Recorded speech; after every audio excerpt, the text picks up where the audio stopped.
이재명 대통령이 이화영 전 경기도 평화부지사 재판에서 검사들이 집단 퇴정한 것에 대해 강한 우려와 유감을 표했습니다. 수사와 감찰도 지시했습니다. 최현수 기자입니다. G20 순방에서 돌아온 이재명 대통령이 법정 모독에 대한 엄정 대처를 지시했습니다.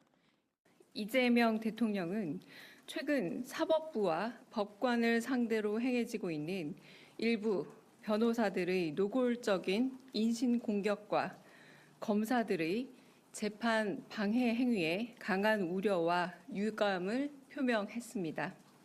이 대통령이 언급한 변호사들, 김용현 전 국방부 장관의 변호인인 이하상 권우현 변호사들입니다. 이들은 최근 한덕수 전 국무총리 재판에서 소란을 피우고 유튜브 방송에 나가 자신들에게 감치 명령을 내렸던 재판장을 비난했습니다. 검사들의 재판 방해 행위는 이화영 전 경기도 평화부지사의 재판에서 소송 지휘에 불만을 표시하며 재판부 기피 신청을 하고 단체로 법정에서 나간 일을 지목한 걸로 보입니다. 강유정 대통령실 대변인은 이런 일들은 헌정 질서를 흔드는 행위라는 판단 아래 대통령이 각각 수사와 감찰을 지시했다고 전했습니다. 법관과 사법부의 독립과 존중은 삼권 분립과 민주주의 헌정 질서의 토대이자 매우 중요한 가치임을 강조하며 오늘 더불어민주당에서도 이 전 부지사 사건 검사들에 대한 비판이 나왔습니다. 자신의 결백을 입증할 자료가 법원에 제출되자 검찰은 재판부 기피라는 저열한 방식으로 소송을 지연시키려 하고 있는 것입니다. 이게 정말 심각한 문제입니다. 이재명 대통령도 관심을 많이 가졌던 문제인데요.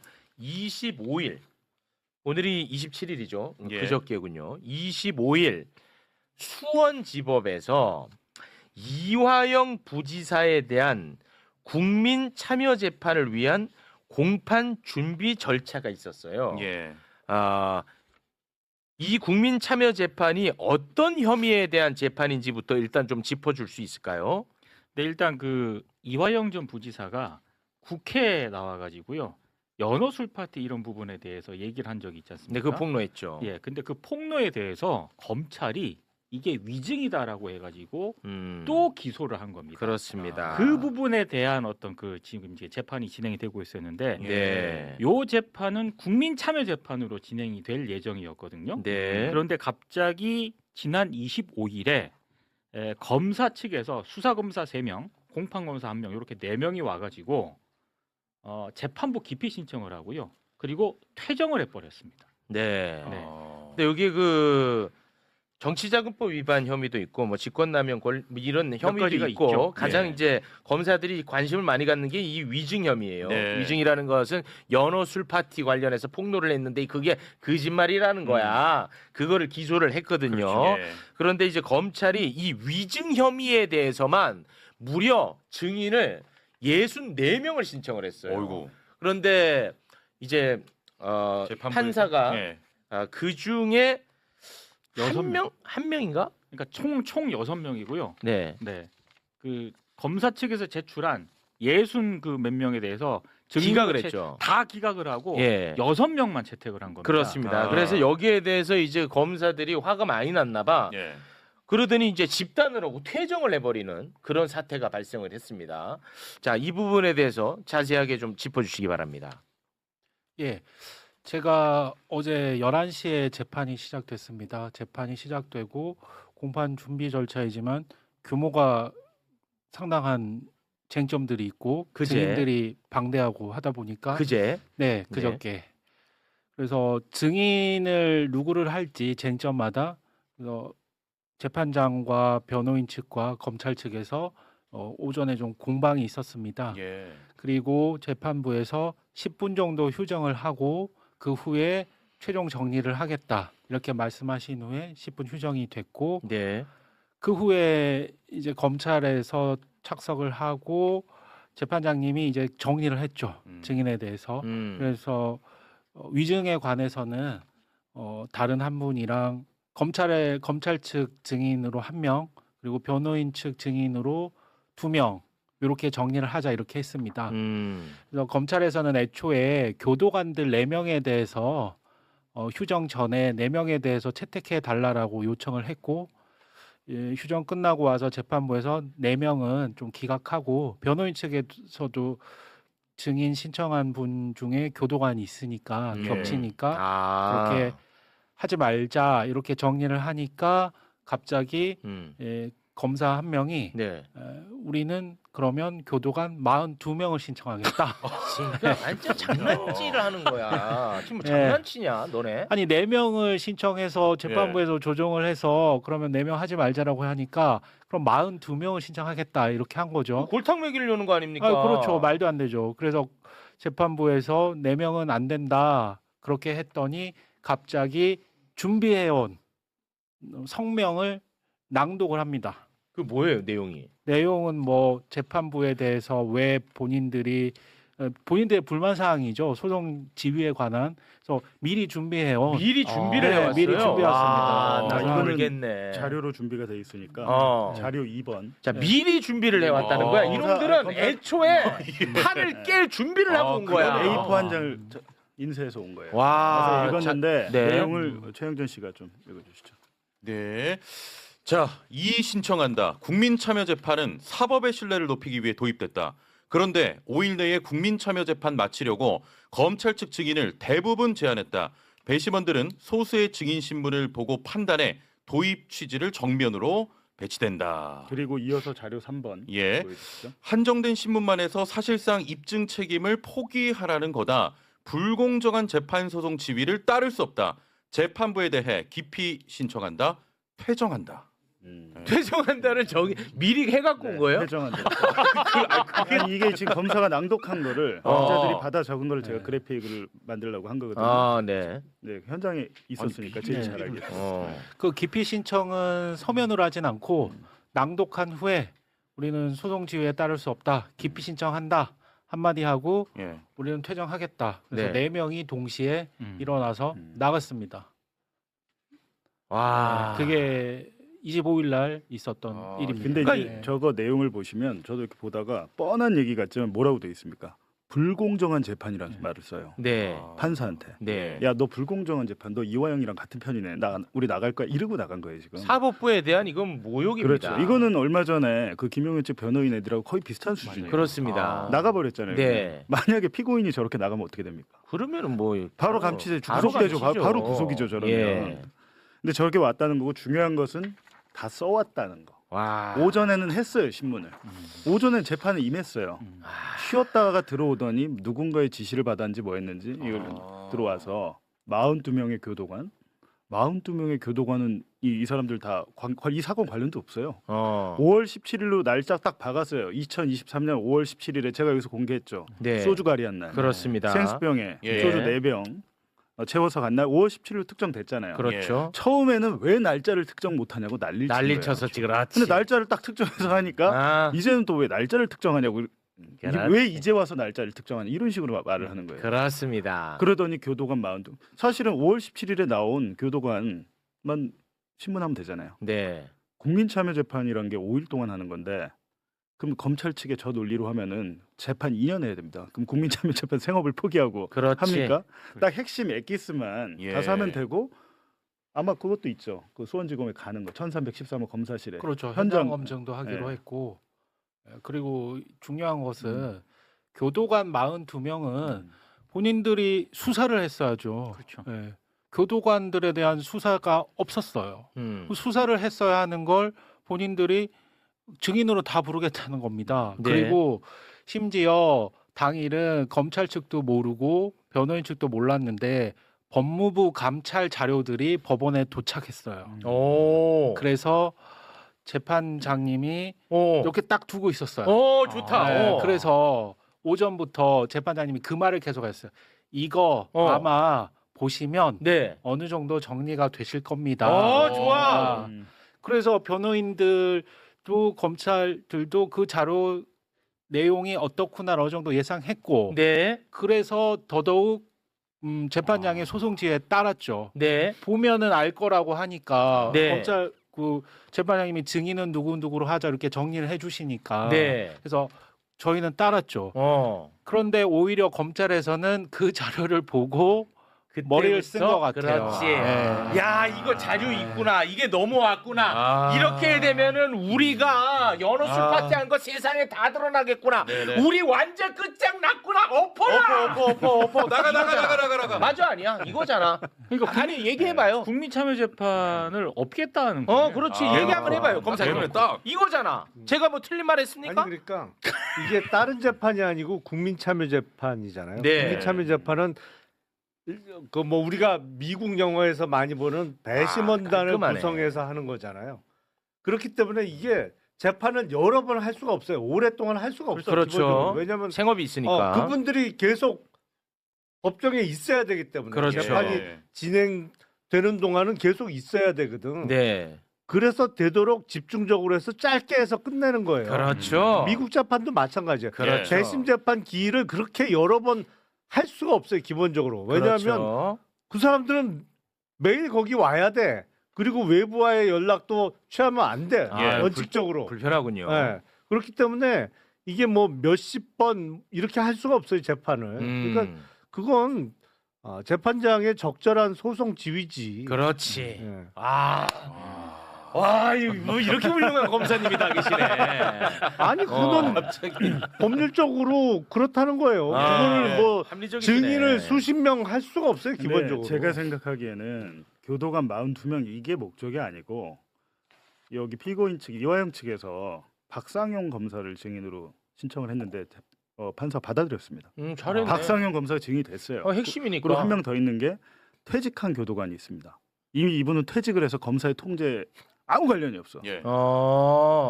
이분이 박상용이랑 거의 멱살 잡고 싸울 뻔한 분. 아. 야, 너 왜 이런 식으로 수사해 이러면서. 네네네. 이분이 퇴직까지 해버린 거예요. 이분은 지금 법정에 나오겠다고 하니까 난리가 난 거죠. 41명은 아무 의미가 없어요. 그러니까 이 두 사람이 나오면 일반 상식을 가진 우리 국민이 보면은 그렇지. 야, 검찰이 조작했네. 심각하구나. 이렇게 나오는 거죠. 그렇지. 그리고 얼마 전에 그 18명의 항명 검사장 네. 중 한 명 누굽니까? 박재혁 소원지검장 아니에요? 네. 6일 전에 퇴임시켰죠. 6일 전에. 네. 써왔다 그랬잖아요. 이거 지검장한테 보고 안 했을까요? 그 생각이 드는 거예요. 지금 수원지검장이 항소 포기에 지금 항명하고 사표 내고 나갔어요.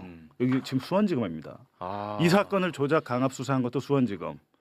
지금 또 다른 이화영 사건을 만들어서 뭐 위증 재판을 만들어서 거기서 지금 공소를 담당하고 있는 검사들도 수원지검 검사들. 그래서 제가 그렇다면 그날 법정에 왔던 4명의 검사들은 누굴까? 제가 오늘 오전에 집에서 계속 이것만 찾아봤습니다. 나왔어요? 일단은 4명의 검사. 실명으로 가야 돼. 자료 1번 보여주시면 이날 그저께 재판에 나왔던 검사는 이제 공판부 검사 1명, 장정윤 검사가 있고 장정윤 씨. 수원지검 형사 6부의 신현만, 박병인, 전효곤 이 3명의 검사가 나온 거예요. 네네. 그렇다면 저 사람들은 도대체 뭔데 전날 저런 엄청난 일을 벌이고 저 도망간 거잖아요. 그렇지. 네, 도망갔을까라고 제가 찾아보니까 네네네네.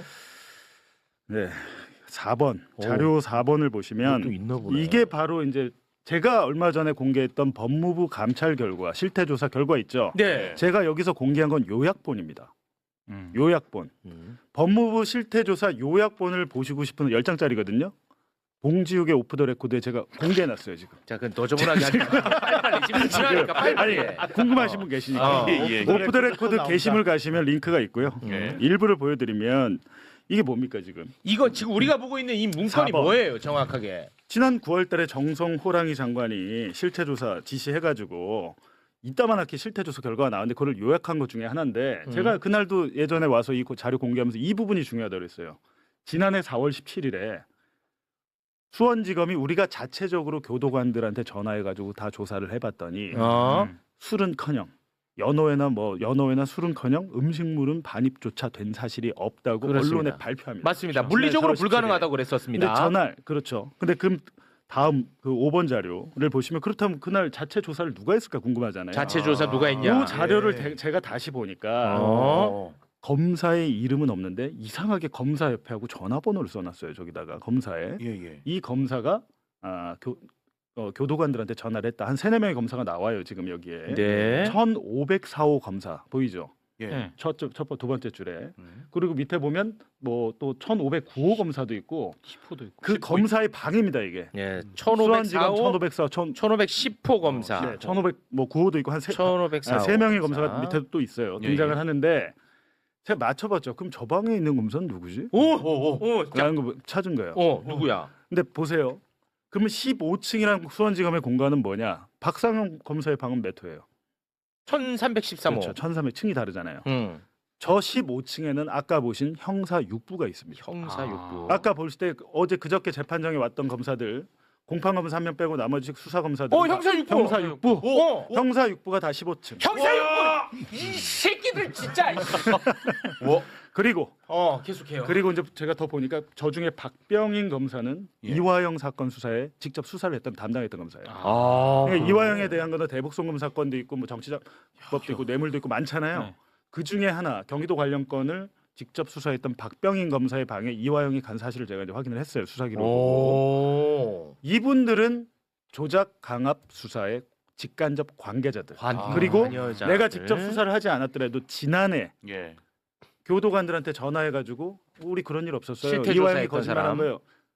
가짜 실태 조사 조작 발표를 했을 때 관여했을 것으로 보이는 검사들이 바로 다 15층. 무슨 말씀인지 알겠죠? 의심할 수 있습니다. 그러다 보니까 얘네들이 이거는 어떻게 해서든 뭉개고 싶은 마음이 들 수 있지. 그러니까 그렇죠. 소송 재판장이 뭐 재판을 뭐 이렇게 진행해 불공정해 이게 아니고 저분들 입장에서는 이 전모가 드러나면 난리가 나는 사람들이에요. 당사자들이네. 네, 당사자입니다. 직간접으로 지금. 아니 근데 이번에 그 이화영 재판에 저 사람들이 검사로 들어가는 것은 언제부터 이번에 처음 들어가는 거예요? 약간 변화는 있었습니다.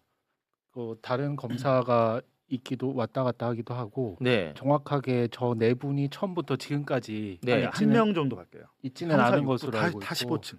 다 네. 15층. 그러니까 원래 했던 사람들로 추정하면 될까요? 지금 4월부터 지금까지는 거의 있었다고 보시면 돼요. 4월부터. 네, 이 공판 준비기일이 4월 정도부터 있었거든요. 아. 이번이 지금 10번째고 그렇습니다. 이 사건 공판 준비 기일을 10번이나 지금 한 예, 거예요. 예, 그렇습니다. 국민참여재판은 5일 동안 하고 지금 250명이 소환 통보를 받은 상태입니다. 그래서 국민들 250명이 12월 15일 날 오기로 돼 있습니다. 12월 15일에 250명이. 네, 250명이 그날 출석하도록 네. 우편물을 다 송달한 상태입니다. 아. 그런 상황을 알면서도 검사들이 퇴정해 버려서 아니 250명 중에 이제 고른다고 고르죠. 예. 골라서 이제 배심원단을 꾸리는 거지. 아니 근데 250명이 다 더구나 들어가는 건 아니고. 어제 보니까 재판장이 이런 얘기도 했어요. 야 그러면 어차피 금요일에 한 번 더 모여. 오늘 쟁점 정리 안 되면 증인 정리 안 되면 한 번 더 하자 그랬는데 그 얘기를 듣고도 저렇게 나가버린 거예요. 재판장이 심지어 모레 이번 주 금요일 한 번 더 하자. 이게 속기록 보니까 그렇게 돼 있더라고. 그냥 얘들은 그냥 이거 의도가 던지고 있네. 나갈 결심을 하고 들어온 그러네. 거예요. 근데 어떤 애들인지가 중요한 거예요. 그렇지. 그게 중요했지. 보니까 아까 보니까 여기 매불쇼 자료 보니까 뭐 야. 서울고검의 공봉숙 검사, 서울중앙지검 2차장을 역임하신 분인데 이분은 지금 이렇게 얘기를 했어요. 쌍방울 직원 한 명을 제외한 모든 검찰 측 증인을 기각했다고 한다. 그러니까 쌍방울 직원이 더 나와야 된다. 이 말이잖아요. 공봉숙 검사 이분은 보니까 쌍방울 변호사네. 그렇잖아요. 아 그래? 여기 지금 그렇게 써놨어. 아니, 쌍방 지금 말씀하시는 건 뭐냐면 예. 이번에 이거 완전 우리가 딱 봐서 더러운 짓이잖아. 그렇죠. 이것과 관련해서 이따가 다루겠습니다만 이재명 대통령이 얘네들 진짜 심각하다. 감찰해라라고 지시를 내렸단 네. 말이에요. 그러니까 거기에 대해서 또 검사들이 내부 게시판에다가 또 지랄지랄한 거야. 그거 좀 소개를 해주세요. 자, 그 중에 한 명이 공봉숙 서울 고검 검사인데요. 이분이 기피 신청이 정당했는지는 그 재판에서 따져보면 될 일 아니냐 이렇게 얘기를 하면서 방금 봉지욱 기자가 얘기한 쌍방울 직원 한 명을 제외한 모든 검찰 증인을 기각했다고 한다. 공판 중심주의는 법원이 그토록 강조하던 가치 아니었나.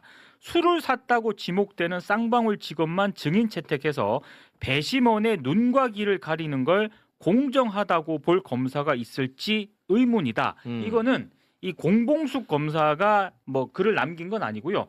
공봉숙 검사가 그렇게 문제 제기를 했잖아요. 거기 댓글에 네. 이제 검사들이 그런 댓글을 좀 다른 것 같습니다. 네네. 자 그래서 공봉숙이 누구라는 거예요? 공봉숙. 봉지욱 씨, 네. 공봉수 아까 뭐 얘기하다 말았잖아. 그럼 그거는 지금 알아보고 있죠. 아, 그건 지금 지금 알아보고 있는데 지금 여기 와서 처음 봐서 이차장을 네. 지난 윤석열 정부에서 했다는 거 아니에요? 네, 네. 그렇게 보이고 이제 뭘 했는지는 정확히 파악을 해봐야 되는데 이제 중요한 것은 교도관 42명 빼고는요 검찰이 해달라는 거 거의 다 해줬습니다. 예를 들면 뭐 신명섭이라고 경기도에 이제 평화국장이 맞아요. 있었고 네. 안부수 뭐 이재윤 이런 사람들 그리고 김성태 뭐 사촌 동생 양성길인가 이런 분들 다 됐어요. 그냥 해달라는 대로 거의 해줬는데 거기서 트집을 잡아야 되니까 42명을 하겠습니다 이렇게 된 거예요 지금. 근데 네. 진짜 근데 너무 심각한 게 지금 그러면 이번에 집단 반발한 얘네들은 최소한 연어 술 파티가 있었다는 사실을 알 가능성이 높잖아요. 맞습니다. 근데 그거를 갖고 위증했다고 기소를 해놓은 상태잖아. 그렇죠. 처벌해야 된다고 사실을 얘기했는데 근데 그거를 갖다가 겉으로는 이게 불공정하다고 집단으로 반발하고 나가고 있는 거잖아. 이 얼마나 나쁜 행동입니까? 이거 진짜 대한민국 법치가 그냥 다 무너지는 현장입니다. 네.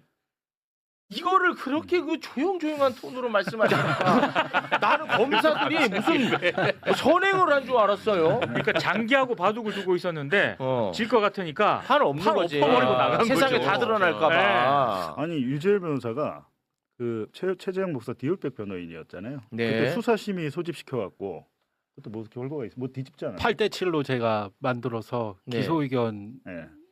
결론 나게 했죠. 그러니까 네. 조용조용하게 뒤집는 스타일인데 그렇게요. 조용조용하진 않습니다. 조용조용하진 않는데 네. 이제 방송이 처음이다 보니까 그렇습니다. 네. 처음 나온 거예요 오늘? 오늘 얼굴이 저는- 나오는 방송은 처음입니다. 지난번에는 목소리만 나왔고. 긴장해. 네. 근데 중요한 것은 그렇다면 이제 그 자료 6번 한번 보여주세요. 네. 검사들이 이제 작년 4월에 자기들끼리 자체 조사할 때 어떻게 했냐면 네. 교도관한테 전화해가지고 이게 저 교도관님이 그냥 녹음을 해놓으신 거예요. 아. 이 교도관들도 짜증나니까 녹음을 해놨을 거 아니에요. 네네네. 검사가 물어보는 방식을 보세요. 전혀 안 되고 교도관님이 그거 다 컷하시잖아요. 이렇게 물어보면 아니 너가 제가 정확하게 좀 소개해드릴게요. 요건 이제 자, 답정너 방식이거든. 그렇습니다. 자, 외부 음식이 전혀 발입될 수 없고 교도관님이 다 컷하시잖아요. 자, 그랬더니 교도관이 외부 음식은 좀 반입된 적 있어요. 몇 번 있었는데 제가 검사실에 금지를 요청했는데 받아들여지지 않았습니다. 이제 수원지검 검사 봐봐. 이거는 답정너. 저기요, 그 교도관님 잘 들어보세요. 외부 음식이 전혀 발일될 수 없잖아. 그 교도관님이 그 다 컷하시죠. 답을 알려줘. 맞아. 답정너 그러니까 스타일. 교도관이 아닌데요. 근데 사실은 저건 뭐냐면 야 그거 컷 안 하면 너도 징계인데 그렇지. 너도 징계 같이 죽을까? 그렇지. 같이 살까 같이 죽을까? 네. 저런 식으로 조사를 한 게 다행히 녹음 파일이 다 남아 있었던 것이고 아이고 다행이다. 제가 이제 공개한 그 10장짜리는 요약본인데 그러면 원본이 있을 거 아닙니까? 조사 그렇죠. 이 결과 네. 이거를 판사가 보시고 갖고 있어. 끝났네 이렇게 하신 것 같아요. 아이고. 그러니까 많은 증이 필요 없어. 여기 아. 조사 다 돼 있어. 왜냐면 이건 물증이잖아요. 물증이죠. 진술이 아니고 물적 증거가 있는 거예요. 녹음 그렇습니다. 파일이나 이런 게 있기 때문에. 네. 그러니까 어제 그 행동은 제가 볼 때는 박재혁 서울지검장 그러니까 검사장은 항명하고 나가고 밑에 있는 아니 근데 그 검사들. 제가 좀 확인을 해봐야 되겠습니다. 박재혁이 그 사표 수리가 아마 안 됐을 됐습니다. 겁니다. 됐습니까? 퇴임식까지 다 했어요. 했습니까? 네, 했고 네. 그러니까 지검장은 알았을 가능성이 높고 근데 만약에 지검장한테 보고도 안 하고 평검사들이 아니면 부장검사소에서 저렇게 할 수 있습니까? 아니 근데 네. 이미 며칠 네. 전에 퇴임을 해갖고 네. 저거를 글쎄 그 전부터 준비를 했을까요? 근데 검사장이 없는 상태에서 공판에 들어간 저 검사들이 부부장 정도인데 가장 선임이 그럼 순간적으로 내가 현장에서 판단해가지고 아니 기피 현장에서 한 것 신청하겠습니다. 같진 네. 않죠. 그럼 미리 사전- 준비는 해왔다는 그럼 거잖아요. 사전에 보고를 하는데 저 정도 되면 대검에 보고하지 않나요? 지금 아무런 보고가 안 돼 있죠. 저거는 왜냐하면 네. 일단 검사장이 없는 데다가 네. 사전에 보고하면 보고 받는 사람도 부담이기 때문에 그러게 대검에까지 보고 안 했을 것 같은데. 근데 이렇게 큰 일을 하면서도 보고를 하지 않는 것도 그 희한하긴 하네요. 그렇죠. 이렇게 큰 일, 이 어마어마하게 큰 일이잖아요. 이 일은. 검사가 재판부 기피 신청하는 일은 거의 없어요. 그렇죠. 그러니까 피고인이 하는 경우는 가끔 있지. 그러니까 네. 기피 그것도 신청 드물지만. 플러스 퇴정까지 가버리니까 이 절차를 밟는 게 아니라 그냥 완전 이거 완전히 홧김에 그냥 확 나가버리는 듯한 모습을 취하는 거기 때문에 야 이렇게 큰 일을 자기들끼리 한다는 건 대단하네. 보고 없이. 대검의 보고는 글쎄 뭐 확인해봐야 되겠지만 안 됐을 가능성이 더 높을 아니 안 것 됐대요. 같은데요. 안 됐고 사실은 기피 신청 만약에 할 수 있다 치더라도 그 왜 나갑니까? 아, 안 된 건 확인됐어요? 대검의 네. 사전 안 보고는 돼 있고 지금 그거 안 법무부도 됐을 것 전혀 같아요. 상황 파악이 안 된다고 하고. 예. 그러니까 지금 퇴정은 뭐 할 수 기피 신청하겠습니다 하고 그러면 이거를 어떻게 할 건지 무슨 기각할 수 있잖아요 거기서 판사가. 그렇죠. 저희가 변호인 의견서를 통해서 간이 기각을 해달라, 간이 기각 결정을 해달라고 했거든요. 그건 뭐냐면 그 재판부에서 바로 그냥 이유 없어 이렇게 기각할 수 있는 거죠. 그러니까 그렇게 되면은 집행정지의 효력이 없기 때문에 재판은 진행이 돼버립니다. 아. 네. 그런데 만약 간이 기각 결정이 아니라 그냥 판단을 하게 돼버리면 검사들이 즉시 항고를 하고 재항고를 하고 이렇게 되면 3, 4개월이나 걸려요. 네. 최종 확정되는. 그래서 예. 저희는 간이 기각 결정을 해주십사 하고 의견서를 넣고 또 그 해당 검사들을 고발도 하고 오늘 아, 그래요? 그러고 있습니다. 아, 너무 오늘 잘하셨네. 고발, 오늘 고발. 오늘. 네. 그러면 이게 네. 그 12월 15일 예정대로 재판은 진행이 될까요?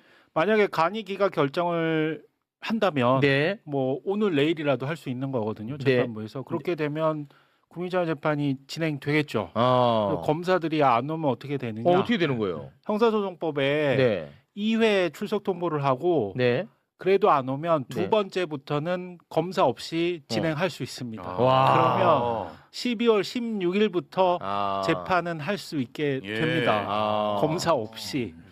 야, 그러면은 이게 지금 세상에 다 드러날 거 아닙니까? 그때 검사들은 또 그거를 절차적 문제를 또 삼을 거야. 검사 없이 뭐 재판이 네. 진행된다 뭐 이런 식으로 해갖고 언론이 또 도와주고 그럴 겁니다. 우리가 이 내용을 정확하게 알고 있어야지 예. 그런 거를 박살낼 수 있습니다. 그렇습니다. 예.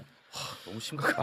아, 그 대단히 심각합니다. 진짜 아니, 근데 이야기를 들어보니까 더 지금 심각해. 아까 그 부분이 살짝 넘어갔는데 이화영이 국회에서 위증을 했으면 이화영이 말이 진짜 거짓말인지 수사를 해야 되잖아요. 그렇죠. 그 수사를 하려면 지금에 와서 42명 교도관 얘기를 할 게 아니라 42명 자기들이 수사를 했어야죠. 위증이라고 예. 했으니까 네. 기소했으니까. 하고, 이화영 거짓말한 거 맞죠? 진술을 받아서 이 사람들 증인으로 신청한 게 맞는데 그렇지. 교도관들 조사를 아예 안 했어요. 그럼 하나도 안 그게 했어요. 문제야. 하나도 안 하고 이제 와서 증인으로 불러서 하겠다고 하면 어느 판사가 그걸 받습니까? 그렇지. 그러니까 얘네들은 이게 지금 무조건 위증이라고 해갖고 기소를 했는데 수사도 안 하고 그렇죠. 기소를 해버린 거야. 왜냐? 얘네들도 알고 있을 거거든. 그러니까 얘네들도 그렇지만 지금 한동훈 전 저 대표도 뭐 난리잖아요. 또 갑자기 이제 항소폭인 말도 안 해. 이걸로 갈아탔더라고 보니까. 아, 또 갈아탔어요, 오늘 오늘? 갈아탔는데 대장동과 대북송금 조작 강압 의혹 사건 이거는 한동훈 때 다 벌어진 일이잖아요. 이 정도 사건 장관이 모르게 못하죠. 당연히. 수시로 보고받고 자기가 국회에 나와서 체포동의안 이재명 민주당 대표에 대해서 구속영장 할 때 체포동의안 설명 본인이 직접 했잖아요. 네. 장관이 안 나와도 되거든요. 제가 그거 다시 찾아보니까 한 30분 했더라고. 아. 엄청나게 자세히 알고 있어요. 수사 기록을 다 본 듯해요. 예. 여기에 나란히 대해서 보면. 지금 얘기한 거 네. 있어요, 페북에? 여기에 대해서? 페북에 요거 이재명 대통령 그 발언 있잖아요. 그거 관련해서 그게 뭐라 한게 이해충돌. 아, 이재명 이해충돌이라고. 당시 이해충돌이. 근데 반대로 아휴. 이게 조작 강압 수사고 자기가 한동훈 장관이었잖아요. 본인이 이해충돌 당사자예요. 지금. 그렇지. 관련자. 상급자였기 때문에. 그렇습니다. 근데 그런 얘기를 하고 있지 않죠. 그러니까 언론 플레이에 엄청나게 능해요. 아, 능한 게 아니고 정상적인 기자라면 그거를 맥락을 짚어줘야 될 거 아니야. 그렇죠. 그대로 인용해갖고 보도해 주는 게 아니라 미디어 비평 전문가님 뭐 하십니까? 조져야죠. 대단히 고맙습니다. 네. 자, 오늘 갈 길이 또 멀기 때문에 네네네. 두 분과는 여기서 또 인사를 나눠야 될 것 같습니다. 지금 바로 우리 변호사님은 어디로 가서 어떤 것을 하시는 거죠? 수원지법 앞에서 변호인들이 모여서 기자회견을 하기로 했습니다. 4시 30분에. 네. 아, 잠깐만 이게 자리에 경찰의 가겠습니다. 접수증인데 아, 보여줘 되죠? 네. 무슨 접수? 이게 고발한 이미 고발은 했네요. 그러면. 사실은 제가 오는 길에 이렇게 보여줘. 국가수사본부에 고발장을 접수하고 검사들? 받은 접수증입니다. 예, 검사들? 검사 4명에 대해서 네. 변명은 네. 뭐로 고발이 된 거예요? 법정 모욕죄, 그렇지. 그리고 직무유기죄. 어. 검사는 공소에 대해서 공소를 유지할 직무상 의무가 있는데 그렇죠. 그 의무를 저버린 거 아닙니까? 네. 그래서 직무유기죄로 변호인단에서 고발을 했습니다. 아유, 대단히 멋집니다. 네. 고맙습니다. 자, 순방에서 이 대통령이 이제 돌아오자마자 첫 번째 지시로 검사들 집단 퇴정한 검사들 감찰하라 지시했는데 일단 이게 간략하게 어떤 사건인지. 일단 사건 자체는 그렇습니다. 아시겠죠? 이화영 부지사 같은 경우에 본인이 이제 그 현재 이재명 대통령 당시 경기지사와 관련된 부분에서 대북 송금에 관해서 이재명 대통령이 당시에 인지하고 있었다라는 내용의 그런 진술이 일부 나간 부분이 있는데 예. 그런 진술을 하게 된 과정에서 지금 이른바 연어 술 파티 사실 회의가 있었다. 연어 술 파티가 중요한 건 그렇지. 아닌데 수많은 회의가 있었다. 김성태 쌍방울 전 회장도 그랬었고 검사도 그랬었고 예. 그 자리에서 김성태 전 회장 등에게 특혜를 베풀기도 했었고 자기의 진술을 강요하기도 했었고 이런 얘기들이 있다라는 얘기를 예. 국회에 출석해서 이제 증언을 한 겁니다. 예. 그랬더니 그 수사를 했던 검사들이 이거 봐라 이것도 새로운 범죄야라고 또 위증이야. 기소를 한 겁니다. 재판에 넘긴 겁니다. 그래서 그 사건이 지금 그래서 2월에 기소를 했는데 지금 이제 재판이 되고 있는 한참 지나서 네. 재판이 되고 있는데 이때 이게 국민참여재판으로 하기로 했다면서요, 그러니까. 네. 예. 그거 하니까 이제 검사들이 중간에 어제 다 나가버렸다는 거잖아요, 그러니까. 그 사실은 처음 봤어요. 요새 기괴한 일들이 굉장히 법정에서 많이 벌어지는데요. 그 김용현 측 변호인단도 기괴한 기행을 계속 재판부를 향해서 하고 있는데 이번 정도가 아니고 뭐 만행 수준이라고 봐야 될 것 같은데요. 여하튼 그거는 뭐 별건으로 하고 그 이번에 검사들도 본인들이 준비한 문서를 쭉 읽고 한꺼번에 나가버린 건데요. 중요한 포인트는 그 전례 없는 일이라는 것이고요. 그리고 설령 본인들이 요구하는 바대로 증인 신청이 다 이루어지지 않는다고 하면 대체로는 재판부의 뜻에 따라서 물론 저 재판부하고 예를 들면 뭐 이해관계가 겹친다거나 뭐 문제가 있어서 기피 신청은 할 수 있는데요. 집단 퇴장하는 방식은 이건 항명이거든요. 또 다른 형태의. 그러니까 조금만 더 자세히 좀 설명을 하면 네. 먼저 그 사전 이게 검사들이 왜 반발을 했냐면은 일단 증인을 전부 64명을 신청을 했는데 재판부에서 전부 10명을 이제 해줬다는 거예요. 검찰에서 신청한 증인 6명, 피고인 측에서 신청한 증인 4명 해갖고 너무 적다.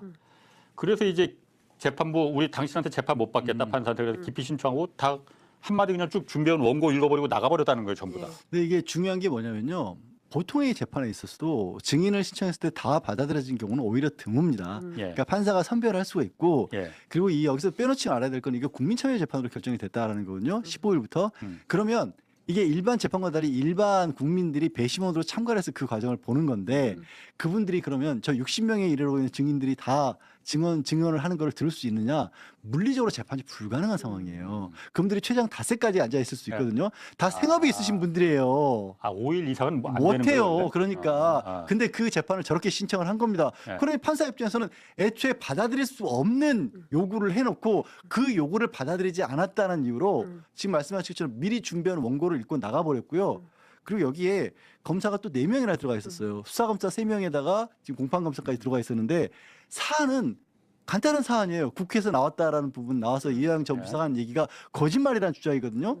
근데 그걸 가지고 지금 검사가 4명이나 지금 들어가가지고 있다가 동시에 퇴장하는 모습을 연출한 거예요. 그러니까 저는 정치를 하고 있다고 생각해요. 그 앞서 이하상 변호사도 마찬가지고 이 집단 행동을 하고 있는 검사들도 마찬가지고 계속 그런 박상현 검사 등이 계속 주장했던 바 특히 언론 인터뷰까지 하면 저는 현직 검사가 직접 언론에 나와서 자기 사건에 대해서 반박하는 인터뷰를 하는 걸 또 처음 봤어요. 본인들에게 우호적인 판을 깔아주는 그런 매체에 나가서 채널 A로 나갔어요. 하여튼 뭐 정편인가 어디 나갔어요. 근데 여하튼 그러면서 자기 정치를 하는 거죠. 자기들은 틀리지 않았다. 이 대법원까지 가서 확정 판결 내려져서 이화영 전 부지사가 지금 형 집행 진행 중에 있는데 왜 이걸 다시 연어회 술파티 이 과정이 실제로 존재했었고 그 과정에 수사하는 과정에서 어떤 진술회유 압박이 있었고 그 내용에 대해서 실제 법무부에서 감찰도 현재 진행 중이지 않습니까? 아직 결론은 안 나왔지만 이런 등등에 대해서 사실관계를 확인해보고 실제 진짜 그때 했던 게 거짓말인지 사실인지 그 사실을 확인해보자. 국민참여재판을 통해서 이거는 충분히 할 수 있는 거잖아요. 그런데 64명이나 재판 증인 이거는 얼마나 하루에 매일 불러도 64일이 걸리는 거예요. 그런데 재판을 매일 할 수 있습니까? 닷새만 할 수 있는 거죠. 그러니까요. 불가능한 정도의 주장을 하는 거죠. 64명의 그 증인 중에서 교도관들 42명이 교도관 전원을 다 증인으로 신청했어요. 그러니까 너무 황당한 얘기가 사실 이게 문제가 되는 건 그렇습니다. 지금도 일부 언론에서는 예. 형사소송법상 검사도 기피 신청을 할 수 있고 공정한 재판이 진행되지 않는다라는 것을 빌미로 해서 검사가 이 항의를 하고 사퇴했던 그 투쟁했던 사례가 적지 않게 있는데 왜 이거를 대통령이 감찰을 하느냐라는 식으로 이게 문제가 있다는 식으로 일부 언론들은 지적을 하는데 완전히 잘못된 게 전제가 지금 이 상황은요. 법무부에서 기존에 이미 감찰을 진행했고 상당 부분이 완료가 됐습니다. 그리고 그때 실제로 이화영 전 부지사의 수사 과정에서 문제가 있었다는 부분은 확인이 됐어요. 그 교도관들에 대해서도 교도관들이 그때 불법적인 일이 있었고 그걸 기록으로 남겼다는 것까지 다 알려진 상황이에요. 출정 일지가 없었던 부분이 있었고 자기들이 이제 여기에 그 나중에 문제가 되면 공범처럼 될 수가 있기 때문에 어느 검사가 이런 식으로 문제를 일으켰다는 것까지 다 적어놨어요. 그것과 대비해서 박상용 검사라는 사람은 본인이 이 교도관들 일일이 다 이 조사를 해서 문제가 없었다고 했는데 사실은 공식 조사라는 것도 아니고 한 사람 한 사람 전화 통화 정도밖에 하지 않았던 것까지 다 나와 있어요. 그러면 지금 상황은요. 이화영 전 부지사를 위중으로 이 재판을 진행할 게 아니라 공소를 취하하고 내부적으로라도 자체적으로라도 이게 뭐가 문제였는지를 돌이켜 봐야 되는 상황이거든요. 그런데 이 상황에서 오히려 집단적으로 마치 그들이 잘못한 게 없다는 식으로 나온 거예요. 그러니까 검찰은 법무부의 외청, 행정부 내 소속 공무원인 거예요. 근데 상급 기관에서 조사를 해서 니네 문제가 있다라는 결론이 거의 나와 있는데 여전히 그 고집을 부리면서 거꾸로 뒤집으려고 했고 그 뒤집으려는 방법도 잘못된 있을 수 없는 방법을 제시해 놓고 판사가 못 들어줄 거 뻔히 알면서 여기에 대고 우리는 공정한 재판을 받을 수 없기 때문에 거부합니다. 이런 모양새를 거짓 모양새를 만들어내고 있는 거예요. 그러니까 중요한 것은 뭐 검사들이 불공평한 소송 지휘를 하고 있기 때문에 이런 불공평한 재판에 대해서는 응할 수 없다. 재판부 기피 신청한다. 뭐 이런 주장을 하는데 저는 기본적으로 선민 의식이 깔려 있는 것 같아요. 우리가 하는 것은 다 옳다. 우리가 이미 결론을 냈는데 이걸 감히 다시 감찰을 해서 뒤집고 다시 재판을 하겠다. 이런 방식으로 우리한테 모욕을 주겠다, 있을 수 없다 이런 거고요. 상식적으로 판단해 보면 양 변호사님 말씀하신 대로 당시에 관여했던 이화영 그 전 부지사를 데리고 실제로 출정을 나갔다 왔던 교도관 그 대상자만 특정을 해서 부르면 되잖아요. 그렇지. 교도관들을 전체 교도관 5월 17일이에요. 그렇죠. 그 해당 일에 출정 나갔던 교도관들 그리고 출정일지 기록하거나 뭐 뺐다 이런 관계자들만 부르면 되는데.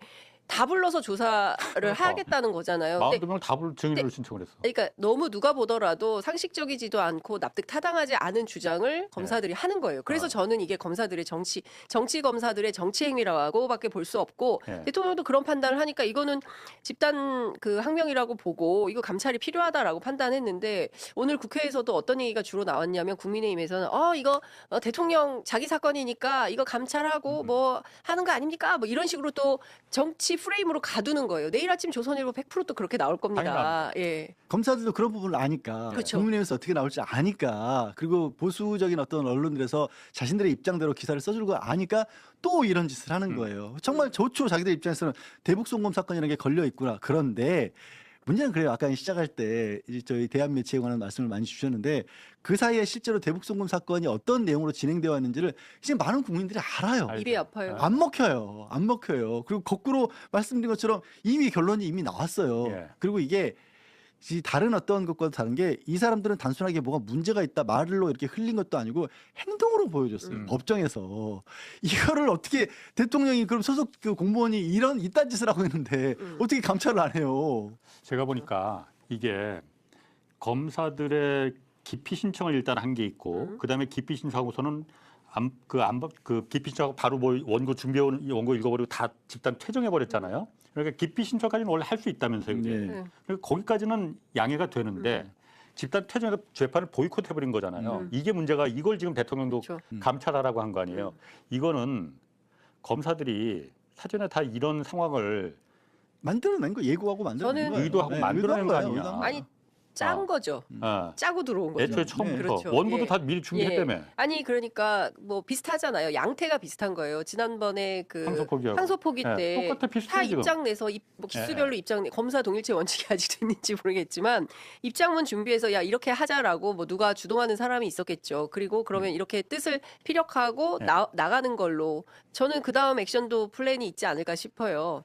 네. 이거 갖고 계속 문제 삼을 거예요. 그렇겠죠. 그나마 그때랑은 또 조금은 다른 게 뭐냐면 그때는 사실 이제 정부에서도 법무부 차원에서도 추가 징계를 추진하지 않기로 한 이유가 한 명과 18명으로서 이 구조가 법무부도 대통령실은 말할 것도 없고 법무부도 직접적으로 항소 포기와 관련된 명령이 없었다라는 거예요. 그러니까 명령이 없었던 상황에서 이 검찰총장의 결단이 잘못됐다고 자기들 내부에서 성명서를 낸 거를 항명이라고 또 이 조사를 한다는 게 앞뒤가 안 맞잖아요. 입장을 낸 게 없는데 자기들끼리 어찌 보면 자기들끼리 소란이 일어난 거니까. 그런데 이거는 완전히 다른 상황이라는 거죠. 말씀드린 것처럼 법무부가 공식적으로 감찰을 하고 있는 상황이거든요. 그리고 그 감찰 결과에 따라서 그때 잘못했던 사람들이 수사를 받고 징계를 받아야 될 상황이 놓여 있는데 그걸 뒤집기 위해서 집단으로 행동을 한 거잖아요. 그러니까 상황이 또 다른 거예요, 차원이.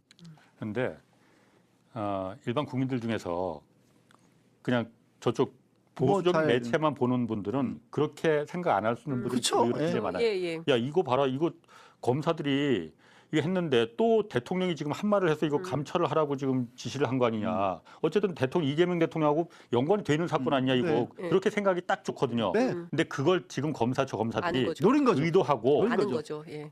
그 필요도 없는 증인들을 잔뜩 신청하고 재판을 닷새밖에 못하게 돼 있는데 5일 동안밖에 못하게 돼 있는데 64명에다 피고인도 또 신청한 증인들이 있으니까 이 물리적으로 불가능한 걸 아니까 판사가 이걸 갖다가 다 기각할 걸 알고서는 판사가 기각했어. 우리가 신청한 증인들 다 잘랐어.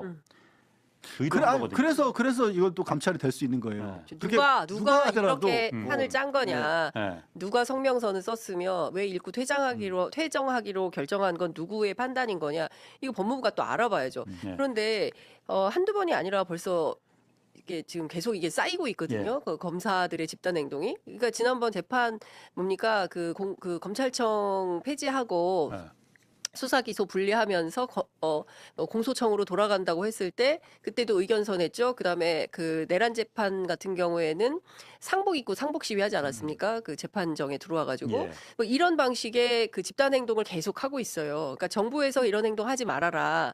그리고 공무원들의 집단 행동은 금지되어 있다. 그리고 심지어 직접 행동으로 감찰까지도 하고 있고 현재 조사 결과가 뭐 다 거의 다 마무리 지었다고는 하지만 결과는 아직 안 나왔고 조사 중에 있는 것이고 그런데도 그냥 막 감행을 하는 거예요. 누구 믿고 정치권하고 보수 언론 믿고 우리가 이런 프레임을 짜면 시민 여론이 흔들릴 거야. 이런 판단을 하는 거죠. 그리고 실제로 보도가 그렇게 나오면 이거 결국 대통령이 자기 그 대북송금 800만 달러 관련돼서 사건을 좀 흔들어 보려고 또 이렇게 검사들 괴롭히는 거 아니야? 라는 프레임을 또 가두고 이렇게 되면 또 여론조사가 출렁일 수 있고 결국에 본질은 분탕질에 있다. 그리고 아마도 잘 모르시는 분들 그런 말씀하신 우려되는 그런 부분들의 생각을 가지고 계신 분들은 선호가 바뀐 줄 모르고 이 상황에서는 정성호 법무부 장관이 이제 감찰 결과를 발표하잖아요. 이걸 보복으로 받아들일 수도 있는 거예요. 그런 것까지 계산을 한 거예요. 이자들 입장에서는 곧 불리한 감찰 결과가 나올 수밖에 없는데 그렇잖아요. 이거는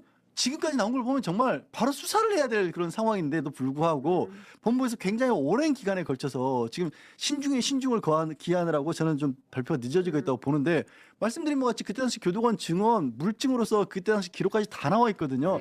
그런데도 아직 이거를 확정을 안 하고 있는 상황이에요. 그 상황에서 이게 먼저 터지고 이게 파급력이 있으니까 언론은 이걸 계속 보도를 할 거란 말이에요. 그리고 나중에 정성호 법무부 장관이 이 관련된 감찰 결과를 발표하면 어라? 이 사람들이 이제 지금 검사가 이 항명에 따라 몰아가지고 검사들 벌 주네, 보복하네, 이런 황당한 순서가 바뀌게 된다고. 그러니까 그래서 저는 그거 일리 있는데. 그게 정말 화가 나요. 아니 그 농간인 건데요. 근데 저는 그렇기 때문에 조금 법무부가 강단 있게 일을 해야 된다. 이제 법무부 장관인 정성호 장관 얼마나 괴롭겠어요. 거기 다 검사들 데리고 어쨌든 1년은 남은 1년 기간 잘 이제 마무리를 해야 되기 때문에 또 관리해야 되는 조직 관리자 입장에서는 충분히 뭐 워워하면서 가야 되는데 저는 그 장관이 이렇게 선한 의지를 가지고 조직을 핸들링 하려고 해도 검사들의 저런 집단 행동은 저는 또 다른 형태로 지속될 거라고 생각해요. 그래서 저는 일종의 본보기를 좀 보일 필요가 있다. 저는 18명 검사장에 대한 징계가 필요하다라는 판단을 하고 있는데 취재를 해보니까 어떤 얘기가 들리냐면 그 주동자들 조용히 나갈 테니까 징계하지 마라. 일 복잡해질 수 있다. 뭐 이런 식의 딜이 있었다는 소문이 있어요. 그 주동자 4명? 뭐 누구라고 얘기는 하지 않겠습니다. 다 알려져 있는데 뭐. 아니 저는 하도 고소고발이 많아가지고 그러니까. 하여튼 4명 알려져 있을 겁니다. 그렇죠. 4명이죠. 뭐 하여튼 그런 얘기가 들려요. 검찰 주변에서. 그러니까 그럼 먼저 처음에 18명 검사장 다 인사를 할 징계는 뭐 사실 현실적으로 쉽지 않으니까 인사 조치를 하려고 했는데 그 4명이 그러면은 우리가 먼저 주동자 우리가 다 주도한 거니까 뭐 책임지고 못 벗고 나갈 테니 테니까 그냥 우리 좋게 끝내자. 그거로 네. 퉁치자 했는데 안 그러면 일 복잡해진다. 다 또 재판 걸 거고 뭐 고소할 거고 뭐 네. 이런 뭐 등등의 얘기가 있었다는 후문이 있더라고요. 그럼 그 네 사람들은 나간대요. 그러면은 한 명은 그러니까 뭐 2명이 나가잖아요. 두 명이 지금. 그랬죠. 예, 2명.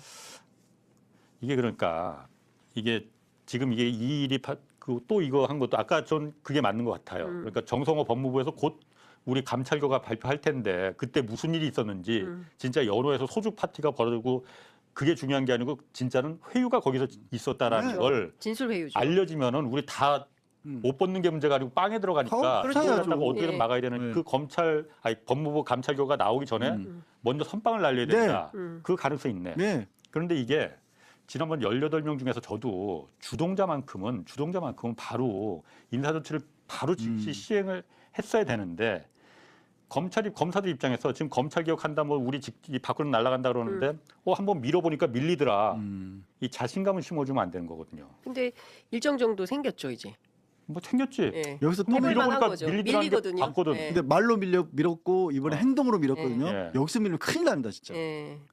그러니까 참. 뭐 장 기자님 더 아시겠지만 아직도 그 검찰청 폐지 막을 수 있다고 생각하는 사람들 있거든요. 아니 그 얼마 안 남았다고 생각해요. 내년 지방선거가 맥스라고 보고요. 그때까지만 잘 버티면 그 다음부터는 자기들이 일사천리로 할 수 있다. 뭐 얘기합니다. 검사들이 지난번에도 말씀드렸지만 뭐 이분들은 5년 4년 하다 가실 분들이고 우리는 20년 30년 여기서 그 계속 수사할 사람들이고 그리고 보안 수사권 경찰 때문에 당연히 우리 줄 수밖에 없는데 뭐 안 되겠어요? 충분히 우리는 할 수 있지 이런 자신감이 실제로 있고 그래서 저는 본보기를 좀 보일 필요가 있었는데 여하튼 좋게 시끄럽지 않게 조용조용 이렇게 어쨌든 결론이 난 걸로 보여요. 그래서 좀 뭐 이렇게 이런저런 불만이 있는 분들도 여권 안에 있는 걸로 알고 있는데 그래도 이렇게 정리가 되면 저는 또 준동한다고 봅니다. 그래서 이재명 대통령도 사실 이 부분을 직접적으로 거론하신 이유가 그 순방 마치자마자 직접 대통령이 감찰 실시한 것도 그런 부분에 대한 상황 판단을 하신 것 같아요. 밀리면 안 된다. 이게 기자들이 가만히 고문고문하게 넘어가려고 하지 않는구나라는 생각을 하셨겠죠. 정성호 장관 차원에서 이 끝낼 문제가 아니라고 생각을 했겠죠. 정성호 장관은 사실 어쩔 수 없이 법무부 내에 몸을 담고 있기 때문에 또 한계가 있을 수밖에 없어요. 이분 입장에서는 국민 전체를 생각한다는 게 항상 어려운 일이잖아요. 네. 아무리 명백하게 문제가 있는 사람들이 할지라도 그 사람들도 여론이 뒷받침하는 그 사람들에 대해서도 있고 그러면 확실한 어떤 명분이라든가 확실한 여론의 지지 없이 장관이 이 판을 흔들게 되면 그게 또 국정의 부담으로 작용할 수도 있거든요. 근데 그 국정의 부담이라는 건 대통령이기 때문에 다른 것도 아니고 그런 부분에서라도 정성호 장관 입장에서는 이 행동거지가 제한이 돼 있는데 대통령이 직접 나서주시면 그런 걱정은 없어지는 거죠. 근데 저는 대통령이 이런 것까지 직접 지시해야 됩니까? 저는 제가 그 이유는 진짜 말씀드렸죠. 너무 속상한 이렇게 거예요. 안 하면 안 되는 거예요. 이렇게 안 하면. 아니 그리고 저는 좀 이게 격가지이긴 한데 그 개헌 버스에 그 탔던 그 군인 징계했는데 견책이었고 뭐 저 얼마 안 남았다는 거잖아요. 열흘간 근신.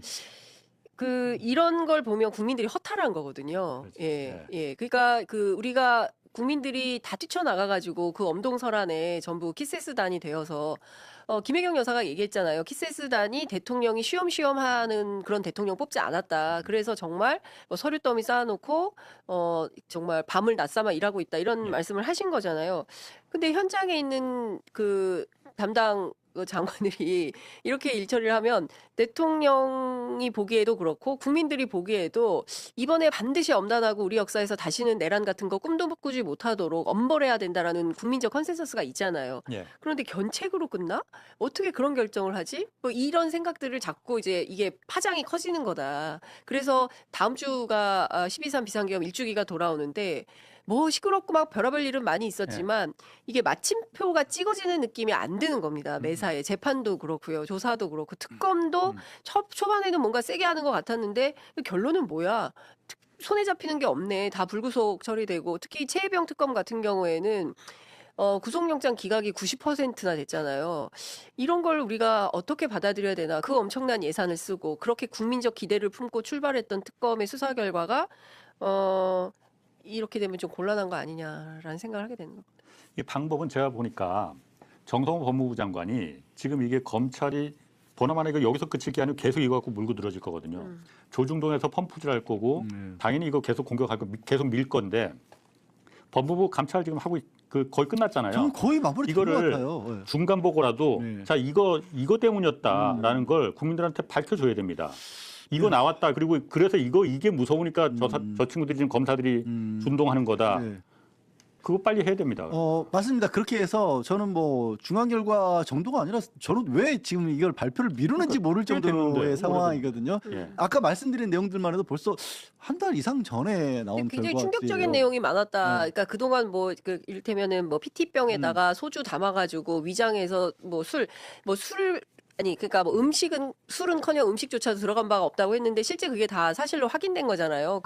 뭐 음식값까지도 다 확인이 된 건데 그럼에도 불구하고 그게 아니어야 되는 거예요. 이게 만약에 사실로 들어가면 말씀해 주신 대로 감옥 가게 생긴 거거든요. 그러니까 자기 문제이기 때문에 야 니네 이렇게 해가지고 다 어떻게 될 거야? 라고 생각해서 어쩌면 그런 차원에서 집단 행동을 했을 수도 있겠다. 자기 이익, 자기 방어. 그들은 그냥 생사가 걸려 있다고 볼 수도 있죠, 사실은. 그러니까 법무부에서 이걸 감찰을 분명히 했는데도 꽤 오래전에 약간 나왔는데도 불구하고 지금 안 하는 이유는 제가 생각하기에는 어차피 이게 지금 재판이 들어가 있으니 재판 결과에 영향을 줄까봐 준다는 그 이유로다가 지금 발표를 미루고 있는 거 아니냐. 그럴 상황은 아니죠. 왜냐하면 오히려 재판에 영향을 준다면 그러면 억울한 사람이 억울하게 또 유죄받을 수도 있는 상황을 그대로 방치한다는 꼴이 돼버리잖아요. 그래서 그것 때문에 저희 법무부가 고민한다면 그건 정말 잘못된 고민이죠.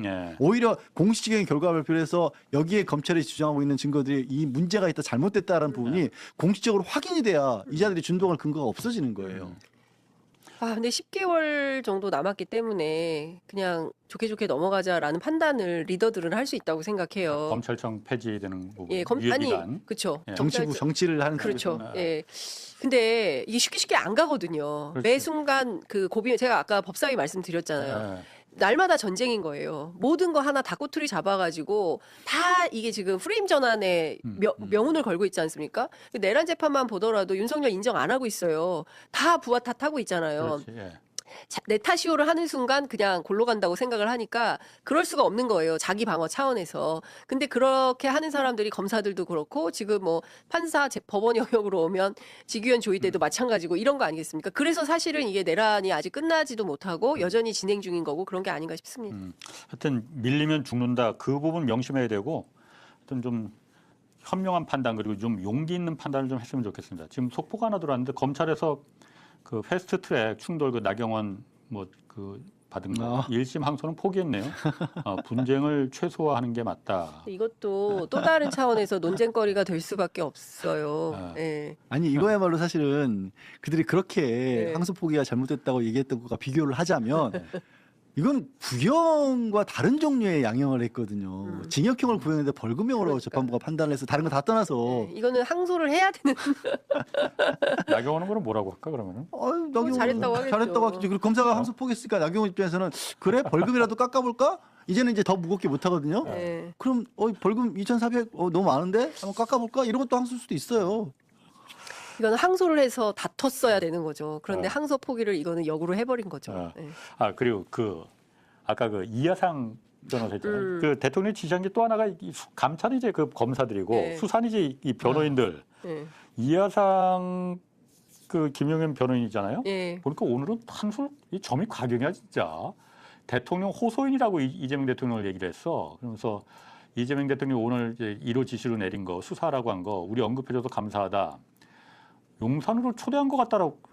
용산으로 왜 초대를 해? 빵으로 초대를 하면 몰라도. 그리고 대통령 호소인이라고 호칭을 하겠다고 했거든요. 그러니까 저런 사람들이 저런 발언을 자유롭게 하는 거를 저 사람들은 표현의 자유라고 해요. 그러니까 제가 제일 기가 막혔던 게 무슨 얘기냐면 협중 시위를 계속 하잖아요. 극우들이. 근데 그걸 어떻게 극보수나 우익들은 어떻게 해석을 하고 있냐면 중국 관광객들이 와가지고 저렇게 협중 시위를 하는 걸 보면서 역시 대한민국은 자유로운 국가라는 것을 체험하고 가도록 해야 된다. 이런 말도 안 되는 주장을 하거든요. 근데 이하상 변호사가 딱 그 꼴로 얘기를 한 거죠. 그러니까 전형적 전적으로 대통령을 모독하고 있고 그리고 재판부도 모독을 하고 있고 저 사람의 저런 행태는 국민 전체를 모욕하는 거예요. 내란이 만약에 성공했다면 그날 밤에 국회대로로 몰려 나왔던 그 수많은 시민들 피바다가 됐을 겁니다. 그렇죠. 예, 서울이 광주가 되는 거예요. 그리고 심지어 이 사람들은 노아의 방주 운운하면서 여인형 수첩에 따르면 다 죽고 본인들만 살아남아서 이런 계획까지 했던 거잖아요. 물론 다 미수에 그치긴 했습니다만 이거를 그냥 넘어갈 수 있습니까? 저 사람들이 살아서 깃발 들고 나대기 시작하면 다시 또 내란 정국으로 가는 거예요. 그런데 저걸 수사도 안 하고 저렇게 망동을 부리는데 저는 분명히 이제 재판부에서 세게 안 할 거예요. 그렇게 되면 큰일입니다. 경찰에 고발은 고발했는데 법정 모욕을 했는데 이 부분을 매번 기회가 있을 때마다 말씀드리고 있는 부분이요. 대통령도 지적한 부분이 있어요. 혐오 발언은 표현의 자유의 영역이 아닙니다. 그렇습니다. 근데 전 세계 극우들이 항상 가장 즐겨 쓰는 말이 표현의 자유라는 걸 주장을 해요. 우리에게도 표현의 자유가 있고 이거는 던졌을 때 대중들이 판단하는 것이다라는 식으로 해서 이거는 일종의 민주주의 사회에 대한 시스템 해킹인 거거든요. 그렇죠. 근데 우리 이 정부가 우리 대한민국이 헌법의 기본권으로 보장하는 표현의 자유라는 것도 한계라는 게 분명히 있는 겁니다. 헌법적 정신에 어긋나는 다른 국가, 다른 개인을 혐오하는 건요. 헌법 정신이 포함하는 자유도 아니고 평등도 아닌 거예요. 이거를 마치 착시 현상을 불러일으켜서 그 안에서 그래 저런 말들도 뭐 자유롭게 할 수 있는 거지라고 만드는 순간 극우에게 바로 이 공론의 장을 열어주는 거예요. 그래서 저는 이 부분에서 대통령 지시했는데 민주당에서도 이 부분에서 하나도 뭐 법 만든다고 얘기했다가 지금 또 논의가 흐지부지돼요. 이게 일부 포괄적 차별금지법까지 연관이 안 되더라도 혐오 표현만을 막자라는 얘기가 나와서 법사에서 법을 만들고 있는 걸로 알고는 있는데 이거 빨리 만들어서 가이드라인을 주지 않으면요 끊임없이 이걸 들고 나오는 거예요. 그래서 광장에서 외치는 거고 온라인에서는요. 10대, 20대들에게 굉장히 자극적인 콘텐츠로 잘 먹히는 겁니다. 그 세대가 가지고 있는 기본적인 특성상 누군가를 미워한다는 거 그리고 또 희한하게 또 중국에 대해서 우리가 은원 관계도 있고 중국에 대해서 또 기본적으로 좋지 않게 생각하는 그런 사람도 있는데 여러 가지가 맞아 떨어지는 거거든요. 요즘요 10대, 20대 청소년요 공산화 얘기가 정말 활발하게 이루어지고 있어요. 공산화? 네, 공산화 키워드가 정말 많습니다. 인스타 들어가 보면요 난리도 아니에요. 당장 중국 공산당 때문에 우리나라 적화될 것처럼 그렇게 얘기를 하고 있어요. 그러니까 저런 분들의 주장이 인스타나 이런 것을 통해서 확산되는 거죠. 그리고 저 사람들 국가혁명당 전광훈 씨 당에서 대선 출마했던 사람이잖아요. 그 사람이 그 119 법원 난동 있었을 때 국민 저항권이란 말 그렇지. 최근에 다시 쓰기 시작했어요. 전광훈 씨가. 근데 이게 국민 저항권이라는 것은 정말 그 독재 항거한 민주 인사들이 최소한 할 수 있는 아무것도 저항할 수 없을 때 정말 불복종 운동 차원에서 아무것도 비폭력 불복종 운동을 했는데 이 사람들 그런 것도 아니잖아요. 근데 저렇게 언어를 오염시키면서 말도 안 되는 주장을 하는 거고 저쪽에서는 또 저게 대서특필되고 영웅 대접을 받는 거 아니겠습니까? 근데 이렇게 극단적인 갈라치기 정치를 통해서 얻으려고 하는 꼼수는 지금 있는 대통령도 인정하지 않고 그리고 이 질서를 인정하지 않겠다는 거예요. 그런데 민주 질서를 인정하지 않고 헌정 질서를 저렇게 폄훼하는 사람들은 저는 법으로 다스려야 되는데 법이 또 물렁하지 않습니까? 저는 그게 제일 큰 문제인 것 같아요. 그러니까 정말 심각한 상황이에요. 중요한 게 이런 방송을 보신 분들도 별로 관심이 없어요. 그리고 그들이 얘기하는 부분을 아이고 저 헛소리 또 하네. 제정신이 아니다. 이런 정도에서 끝내버리는데 왜 저 사람들이 갈수록 목소리를 낼 수 있냐면요. 그 목소리에 지금 장 기자님 지적하신 것처럼 호응해주는 사람들의 숫자가 점점 늘어나고 있어요. 조금씩 늘어나. 생각보다 많은 사람들이에요. 그러면 이들 입장에서는요. 미래를 꿈꿀 수 있게 되는 겁니다. 그런데 그 미래라는 게 정말 참담한 대한민국의 미래가 되는 거예요. 지금 SNS 특히 말씀드린 것처럼 아까 유튜브 공간은 상대적으로 그래도 매체의 영향을 오히려 민주지향에서 더 많이 가져가 있다라고 보이는데요. 나머지 공간은요. 여전히 특히 커뮤니티 아까 말씀드린 인스타고 이런 것들은요. 여전히 저런 황당한 주장들이 더 목소리가 세요. 우리 이 얘기가 오히려 황당하게 받아들여져요. 그쪽에서는. 그거를 많이들 아셔야 돼요. 저도 제가 느낀 게 제가 요즘 토요일 날 매주 법원 앞에서 이제 집회를 제가 참석을 하거든요. 보면은 그 옆에 이제 그 길 건너 쪽으로 그 성조기하고 태극기하고 이스라엘기 든 다 그런데 젊은 친구들이야. 많아졌어요. 이제. 다 젊은 애들. 나이 든 사람들 없어요. 이쪽은 상대적으로 다 좀 약간 노땅이거든요. 바뀌었어요. 걔네들 완전 진짜 바뀌었어요. 근데 정말 그거 보면서 야 한국 사회 미래가 충격적이에요. 정말 걱정이 되더라고요. 근데 그게 사실 이스라엘기 이렇게 들고 나온 거 보면은 종교적인 어떤 그 들어가 종교라고 있죠. 할 수도 없지 그러니까 그런 아니요. 부분이 좀 들어가 있는 거 아닙니까? 기독교 지금 근본주의 뭐. 김용현 저 사람도 자기 유튜브에서 얘기하면서도 예. 끊임없이 사탄 아멘, 요구하고 할렐루야 마군 뭐 요구, 하고, 아멘하고 예. 할렐루야 하고 있고요. 그들의 바탕에 있는 미국식 복음주의라고 하는 게 예. 뭐냐면 보통의 우리의 정교 분리 헌법 원칙과 달리 그 미국에서 근본이 된 복음주의는 현실 사회 정치에 적극적으로 개입하는 거를 교리로 삼고 있어요. 그리고 이들은 지금의 세상이 이들의 교리의 어떤 핵심이 뭐냐면 지금의 세상이 끊임없는 전쟁이기 때문에 계속해서 싸워야 하는 거를 교리를 핵심 교리로 삼고 있습니다. 이게 냉전 시대에 만들어진 그런 그 잘못된 방향의 기독교라서 그런 뿌리가 갖추고 있거든요. 그래서 탄압받고 싸우고 하는 거 상대를 미워하는 걸 교리적으로 가르쳐요. 종교로. 그러니까 거기 자연스럽게 성조기가 옆에 그 이스라엘기가 들어가는 거예요. 네, 엄벌해야 될 것 같아요. 저렇게 대통령 호소인 운운하면서 지금 현실 그 헌법 체제를 부정하는 헌법 부정 세력이잖아요. 헌법 수호가 내란 아니라. 세력이에요, 사실은. 그러니까 아니 대한민국은 법치국가고 저 사람 변호사고요. 그리고 변호사 맞긴 맞는 거죠, 그러니까. 아니, 검사 출신이에요. 윤석열 검사. 공기랍니다. 네, 윤석열 이하상 변호사가 검사 출신이에요. 대한민국 검사했고, 그러니까 법질서 안에서 법치주의를 그토록 주창하면서 살았을 법한 그가 저렇게 헌법질서를 무너뜨리는 주장을 하는 겁니다. 근데 이거를 그냥 용인하자고요. 그리고 법원에서 엄단해야 되는데 법원에서도 특별하게 메시지가 없으니 참 답답합니다. 참 변호사협회는 징계한다고 그러는데 6개월 걸린다고 진짜. 입장 내놨잖아요. 네? 대한변협에서 대한변협에서 징계에 착수했는데 우리가 평소와는 달리 서둘러서 6개월에 하겠습니다. 평소에 1년 걸리는데. 그러니까 진짜 한가하죠. 진짜 화가 난다. 화가 나. 한가하죠. 6개월 걸린대요. 네. 변호사. 그게 말씀드린 것처럼 실제로 아니 이게 6개월 걸릴 일이에요? 이게 절차가 평소에는 이런 징계 요청이 들어오면 6시간이면 되겠구만. 6분이면 돼요. 그러니까 영상 다 남아 있잖아요. 그러니까 지방 변호사회, 이 경우는 서울이죠. 서울 지방 변호사에서 사실관계 조사를 하고 그걸 정리해서 협회 변호사 협회에 올리면 그때부터 징계 절차에 들어가는데 그나마 변협 회장께서 직권조사를 상정을 해서 그럼 우리 6개월에 걸려가겠다라고 했습니다. 그러니까 좌고우면하지 않고 속전속결로 내란 청산을 했어야 되는데 뭐 이래서 안 된다 저래서 안 된다 뭐 중도 의견 들어야 된다 뭐 표심이 흔들리면 안 된다 이런 어떤 작용 반작용 때문에 결국엔 1년을 거쳐서 뭐 말은 무성했으나 손에 잡히는 결과가 없다. 그러니까 이런 것 때문에 국민들이 좀 약간 화가 나고 지친다. 근데 그럼에도 불구하고 절대 이 국면 지치는 사람이 지는 겁니다.